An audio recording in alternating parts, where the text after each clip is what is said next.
Bienvenue dans Super Normal, le podcast pour les gens normaux, ceux qui veulent retrouver la forme sans se priver, sans tout bouleverser et surtout sans devenir des machines de guerre. Moi, c'est Julien.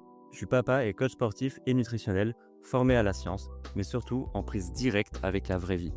Celle où t'as un taf, une famille et des contraintes. Et certainement pas 3 heures par jour à passer à la salle. Si t'as déjà tenté de te reprendre en main pour tout lâcher 3 semaines plus tard, ce podcast est réellement fait pour toi. Chaque lundi, on va démonter des idées reçues. On clarifie ce que personne t'explique et on t'aide à avancer avec des solutions simples et durables. Mon but, c'est de te filer un maximum de cartes pour réussir ta transformation physique sans sacrifier ta vie sociale ni ton quotidien. Aujourd'hui, on va parler d'un sujet souvent mal compris et parfois même sous-estimé, c'est l'importance des protéines. Donc si tu veux transformer ton corps, perdre du gras, préserver ta santé, éviter de galérer en vieillissant, tu dois augmenter ton apport en protéines. Et crois-moi, c'est probablement l'ajustement nutritionnel le plus impactant que tu puisses faire, quel que soit ton objectif. Donc on va voir ensemble pourquoi, mais surtout comment tu vas pouvoir appliquer ça facilement dans ton quotidien. Parce que les protéines, il faut sortir un peu des idées reçues, mais les protéines, c'est bien plus qu'un truc de bodybuilder. Quand je parle de manger plus de protéines, souvent j'entends des réponses comme ouais, mais bon, de toute façon, moi, je veux pas prendre du muscle, je veux juste perdre du poids. Ou alors oui, mais de toute façon, moi, je veux pas ressembler à Arnold. Ou alors oui, mais moi, je veux être naturel.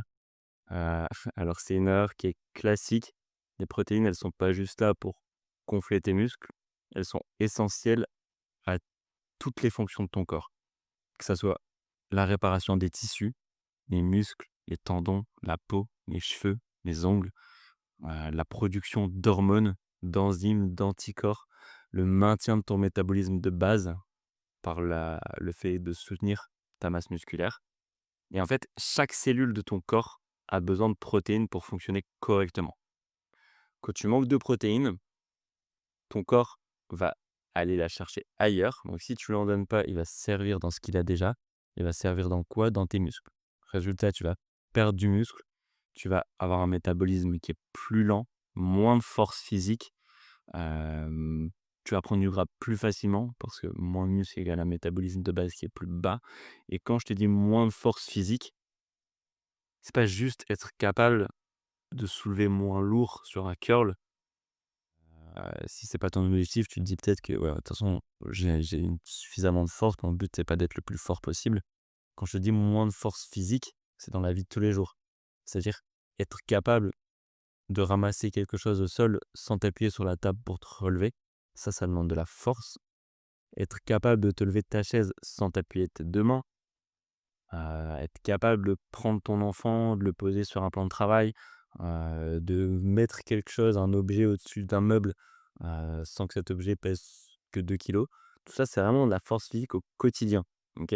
Donc les protéines, ça va vraiment être important, ne serait-ce que pour ta santé, mais également pour ta qualité de vie et plus tu vieillis, plus ça va être impactant et c'est maintenant qu'il faut en prendre compte, qu'il faut le prendre en compte, pardon.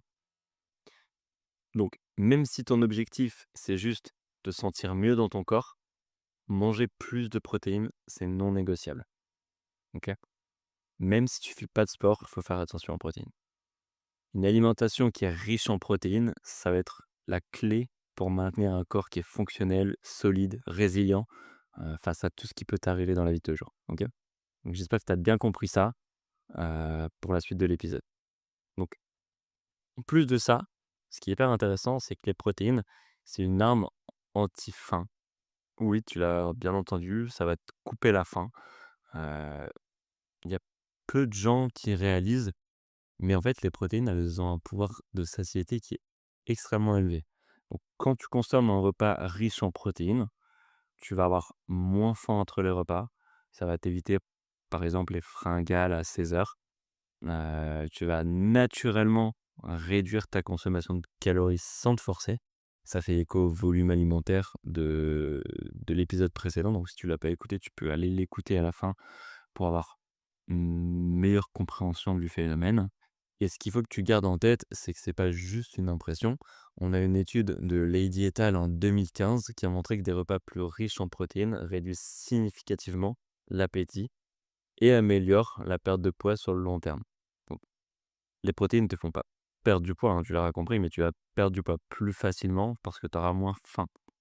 Donc, si je résume, plus tu manges de protéines, moins tu es tenté de craquer. Et c'est d'autant plus important quand tu cherches à perdre du poids parce que c'est souvent la faim, comme j'ai dit dans l'épisode sur le volume alimentaire, qui va te faire échouer. C'est pas la discipline. Donc, imagine un régime où tu as presque jamais faim, où tu penses pas à la nourriture à longueur de journée, où tu ressens une vraie satisfaction après chaque repas. Et ben en fait, c'est exactement ça qui va te permettre d'avoir euh, une réussite de tes objectifs. Ensuite, à partir de 40 ans, ça devient vraiment important d'augmenter tes apports en protéines parce que dès 35 à 40 ans, ton corps commence naturellement à perdre de la masse musculaire. Donc c'est un processus naturel qui s'appelle la sarcopénie, mais c'est pas une fatalité. Je l'en parle aussi dans l'épisode sur le sport après 40 ans. Et en fait, cette perte musculaire, elle va entraîner une diminution de la force, du coup un ralentissement du métabolisme, une augmentation des risques de chute, de fracture, des difficultés à maintenir ton poids de forme. Et la bonne nouvelle, c'est que tu peux ralentir tout ça, voire carrément inverser le processus, hein. Tu peux toujours prendre du muscle après 40 ans, c'est pas une fatalité. L'idée, c'est vraiment de savoir comment et de faire attention, encore une fois, à tes protéines. Pour ça, ce que je te conseille et ce qui ressort de la littérature scientifique, c'est de consommer 1,8 g par kilo de poids de corps par jour minimum de protéines. Ok, donc si tu fais 100 kilos, tu consommes 180 grammes de protéines. J'imagine que tu fais pas 100 kilos, mais c'est pour que tu comprennes rapidement le calcul. Donc si tu fais ça, tu vas vraiment mettre toutes les chances de ton côté. Parce qu'en vieillissant, tu as un corps qui va utiliser moins efficacement les protéines. Ce qui veut dire que tu vas devoir en manger un peu plus pour avoir le même effet que quand tu avais 20 ans. Donc, si tu veux rester énergique, solide et autonome longtemps, néglige vraiment pas ta ration en protéines et utilise le 1,8 g par kilo par jour en tant que minimum. Les protéines, elles vont aussi avoir un rôle important au niveau des acides aminés. Donc, globalement, les protéines sont constituées d'acides aminés et chacun de ces acides aminés a un rôle qui est bien spécifique. Parmi eux, par exemple, on a la leucine, qui est l'acide aminé clé pour activer les signaux de synthèse musculaire. On a la glycine, la proline, l'hydroxyproline qui sont essentiels pour la fabrication du collagène. On a, on a beaucoup de marketing en ce moment sur le collagène et ce qu'il faut que tu saches, c'est que si tu consommes suffisamment de protéines, ton corps est capable de le synthétiser lui-même. Donc, si tu fais attention, encore une fois, à tes minima de protéines, tu as pas besoin de perdre ton argent à acheter du collagène d'un côté, à acheter des BCAA de l'autre côté, à acheter n'importe quel type de complément d'acides aminés, parce que en ayant suffisamment de protéines en circulation dans ton corps, tu es capable toi-même de synthétiser tout ça. Donc le collagène, par exemple, on n'a pas d'études à l'heure actuelle qui montrent un réel bénéfice à en consommer, si tu es une personne qui est en bonne santé, et qui consomme suffisamment de protéines. Le seul moment où la littérature scientifique montre un intérêt à en consommer, c'est pour les personnes qui souffrent d'arthrose, par exemple. Donc concrètement, plus tu as un apport suffisant en protéines, plus ta peau va rester ferme, tes articulations vont être souples, ton corps va se réparer efficacement après tes entraînements, plus tu vas limiter les douleurs articulaires en vieillissant. Enfin voilà. En manquant de protéines, par contre, bah, à l'inverse, tu vas t'exposer forcément à un vieillissement cutané prématuré, donc plus de rides, une peau qui paraît plus vieille, une fragilité osseuse avec des tendinites à répétition, un système immunitaire qui va être plus faible, donc tu vas tomber plus souvent malade. Enfin voilà. Donc tu comprends mieux pourquoi les protéines, c'est pas juste un sujet pour les sportifs, mais c'est littéralement ta base de reconstruction, quotidienne concernant ton corps.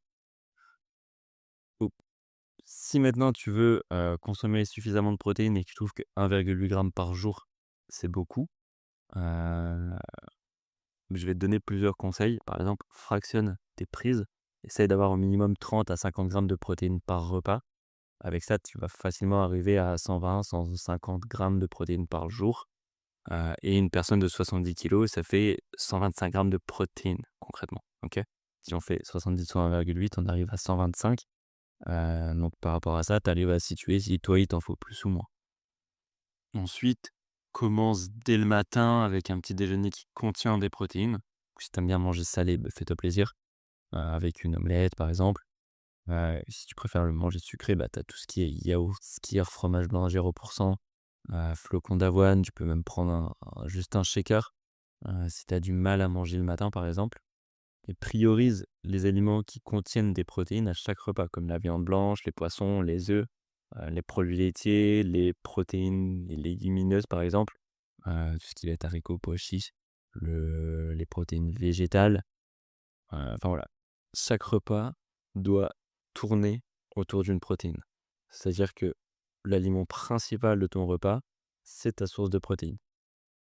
Pareil, quand tu as envie de grignoter, rue-toi pas sur le cookie, qui traîne ou sur le paquet de sucreries. Essaye de consommer des protéines. Au moins, c'est pas un repas qui est inutile. Parce qu'un repas qui contient pas de protéines, qui va juste contenir des glucides ou des lipides, globalement, c'est un repas inutile. OK? Et globalement, si t'as pas assez faim pour manger des protéines, c'est que potentiellement, c'est juste une faim psychologique et que t'as pas réellement faim. OK?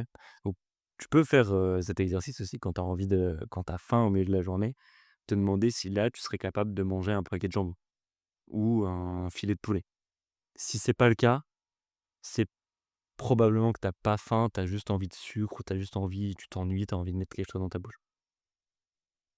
Si je résume, du coup, les protéines, c'est vraiment ton meilleur allié que tu cherches à perdre du gras, à prendre du muscle, à rester jeune le plus longtemps possible, à protéger tes articulations. Même à booster ton système immunitaire ou tout simplement, bah, être en meilleure forme, mais tu as tout intérêt à augmenter tes protéines. C'est pas une mode, c'est pas réservé aux bodybuilders, c'est vraiment une nécessité physiologique, c'est une question de santé publique, et plutôt tu ajustes ton apport, plutôt ton corps te remerciera, OK? Je vois encore trop souvent des personnes qui négligent ça, des personnes à qui je conseille d'augmenter leur apport en protéines, de manger, justement entre, 120-140 grammes de protéines en fonction de leur poids, heu et qui me disent, «Ah ouais, mais c'est énorme, j'en consomme à peine la moitié, c'est trop, j'y arriverai pas» et qui font jamais l'effort d'augmenter ces protéines. Donc c'est vraiment triste, parce que, bah, tu l'auras compris, c'est hyper important d'avoir suffisamment de protéines. Et c'est hyper accessible, en fait, c'est juste une question de choix de repas, de priorisation des aliments et de revoir un peu ton assiette, sur sa base, donc sur une base de protéines plutôt que sur une base de glucides. Donc pars de ta viande plutôt que de te dire: «Bah, je mange des pâtes à quoi?» Demande-toi ce que tu manges avec ton poulet, demande-toi ce que tu manges, avec ton steak, enfin voilà, peu importe. J'espère vraiment que tu as compris en tout cas l'importance des protéines, que ça t'a motivé à en consommer plus ou tout simplement à en ajouter dans ton alimentation, que ce soit des protéines encore une fois, animales, laitières ou végétales, c'est pas un souci.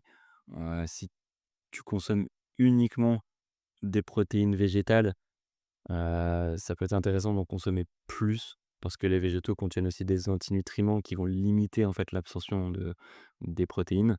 Tu as aussi, moins d'acides aminés dans les végétaux. En fait, tu as moins de végétaux qui contiennent l'ensemble des acides aminés. Donc il faut que tu sois hyper varié sur tes sources de protéines, heu et heu et si tu as besoin de te supplémenter, privilégie en fait une whey qui va être un mélange de blé et de pois, heu, pour apporter des protéines qui sont multiples, et qui contiennent pardon des acides aminés qui sont multiples et qui vont t'aider justement à déclencher les signaux de synthèse musculaire, qui vont aider à réparer tes tissus, et qui vont soutenir en gros ton organisme. Donc voilà, tu as plus d'excuses maintenant. S'il y a une chose sur laquelle tu dois faire attention sur ton alimentation, c'est les protéines. En tout cas, c'est la première chose que tu dois surveiller avant de commencer à dépenser ton argent en compléments alimentaires, à regarder l'indice glycémique des aliments, heu, enfin toutes ces choses qui sont vraiment de l'optimisation. Commence par l'essentiel, c'est-à-dire mange tes protéines. Voilà. Si tu es perdu dans tout ça et que ce dont tu as besoin, c'est quelqu'un qui soit là pour t'accompagner dans ta perte de poids, pour t'aider à comprendre les enjeux, à ancrer des nouvelles habitudes et faire en sorte qu'elles s'adaptent parfaitement ou en tout cas au mieux à ton quotidien, sache que c'est mon métier, que j'accompagne au jour le jour des personnes qui, comme toi, veulent perdre du poids sans le reprendre et comprendre ce qu'ils font pour devenir autonomes. Alors, si ça te parle, je t'offre un appel découverte pour que je puisse en apprendre plus sur toi et aussi t'expliquer le cœur de mon accompagnement. Je te mets le lien de mon calendrier, donc de mon agenda, dans la description de cet épisode et tu peux aussi le retrouver sur ma page Instagram Deadlift Coaching. Sache tout de même que pour pouvoir apporter le meilleur service possible à mes coachés, mes places sont limitées.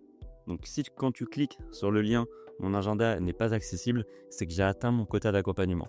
Si au contraire tu vois des dispos, c'est qu'il y a encore de la place pour toi, alors fonce.